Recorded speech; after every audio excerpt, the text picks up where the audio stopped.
মানুষ 50 টাকা 100 টাকা কম বেচতেছে, 750 টাকা না বেচলে মোটামুটি 700 টাকা বিক্রি করলে চলে। এই হিসাব করে আমরা 2-1 দিন চালাই দোকান বন্ধ রাখি, নিরুপায়।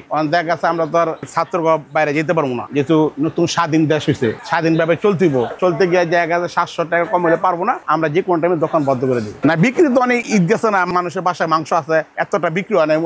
যে মাছকে গেছে একটা গরু 10 জন কর্মচারী, এটা দেখা গেছে আমরা ওই ডাল ভাত খেয়ে বাঁচতে হয়। চালু লাগতেছে আমাদের কিছু হোটেল সাপ্লাই মোপ্লাই আছে, ওদেরকে না দিলে ব্যবসা সমস্যা হইব।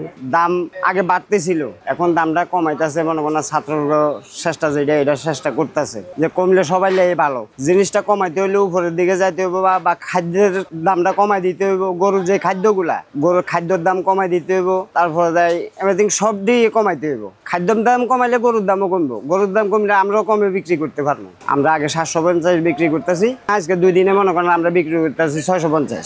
এখন লসে হচ্ছে। দোকানের কর্মচারী আছি আমরা 4-5 জন, একজনের বেতন আছে 700, 800, 1000 টাকা করে। তাহলে মালিকের দোকান ভাড়া আছে 800 টাকা। এখানে মনে করেন পানির বিল, তারপরে কারেন্টের বিল এগুলো আছে। তখন এগুলা তো মালিকে তো মনে করেন না কিছু করতে পারতেছে না, কি করবো। সিন্ডিকেট গুলা বলতে মনে করেন না হয়তো আমরা 100 জন গরু কিনি, নিয়ন্তে মনে করেন গরু লই আইতে অনেক সময় দেখা গেছে তো হতে কাটো মনে করেন না হয়তো গরুর গাড়ি একটা আটকাইয়া 200, 500, 1000 টাকা খাইয়ে লাইছে। এগুলো কিছু দেখার বিষয় আছে। চাঁদাবাজি কমছে, চাঁদাবাজি নাই।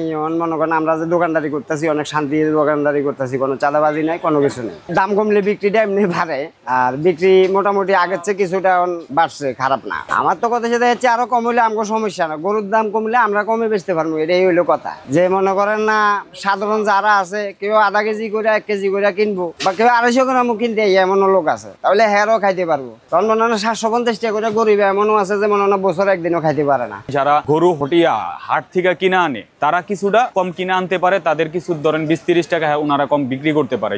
আমাদের মতো ব্যবসায়ী যারা আছি, যারা পাইকারি গোস কিনা আনি, আমাকে পাইকারি গোস কিনা পরে দেখা গেছে 700 টাকা। 700 টাকা যদি আমাদের পাইকারি গোস কিনা পরে 750 টাকা, 50 টাকা আমাদের কিনা, মানে পাইকারি রেটের থেকে আমাদের 50 টাকা লস। তো এই জিনিসটা হইতেছে যারা পাইকারি হোলসেল দেয়, যেমন দোকানে গরু গাইটা যারা মাংস সেল করে, ওই দিকটা স্টুডেন্টকে দেখতে হইব যে যেন ওই দিকটা যদি আমাদের 600 টাকা করে কিনা দেয়, তাহলে দেখা গেছে আমরা 650, 620 টাকা বিক্রি করতে পারি।